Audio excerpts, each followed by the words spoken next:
fighting for the rest. I'm sure you're a fan of Snowden then, since I feel like there are a few similarities to what you had to go through to Snowden. I think in hindsight, your life wasn't necessarily as on the line as Snowden might have been. True. But I feel like when you were in the moment, there's no way you could have been able to tell that. As far as you knew, it could have been, you might have had to flee to Russia as well. True. Thankfully, I wasn't under, I never agreed to keep secrets for anyone. I was just a regular citizen off the street. But yeah, I watched a movie about him the other day. That there's like a fictionalized one. I don't know if you've seen that one. Have you seen it? It's on Netflix. The one with the Rubik's Cube, where he throws the Rubik's Cube. And... Well, I think everything must have the Rubik's Cube, right? Because that's supposedly part of the story. But yeah, it was like that's the one I saw. The one with actors. It's like a dramatized one. It was really good, I thought. No, there's a lot to relate to there. I mean, it's also extremely different from my story, just because like I was never gung-ho like that. I didn't want to be special forces and join the CIA or whatever. But the secrecy part is relatable, you know, like the whole time I was under this gag order, I never told my parents that this was happening to me, and I lived with girlfriends and never told them what was going on.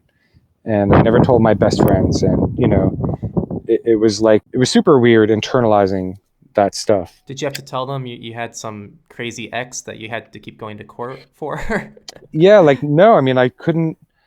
Well, first of all, I in all the 10 years of court, I never went to court except for one time.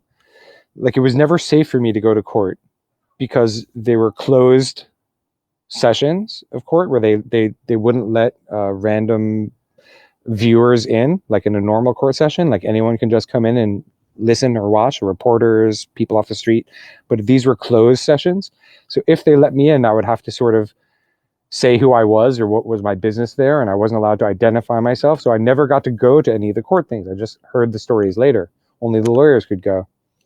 The only time I was ever able to go was when the Second Circuit appeals court heard the case. And at that point, they knew that like all these entire law school classes were going.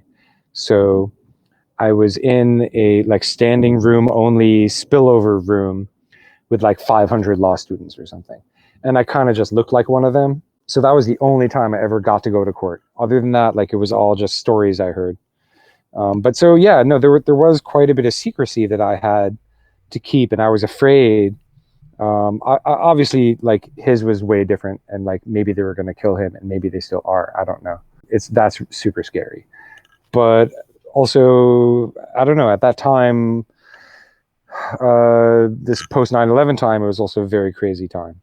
So yeah, I can relate to parts of the story in ways that probably not everyone can.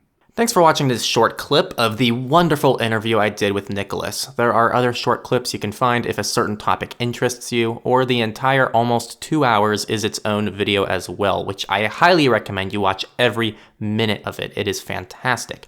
It's also in podcast format under our surveillance report. Links for everything are below. I highly recommend checking them out if you enjoyed this clip. See you all next time, and thanks for watching.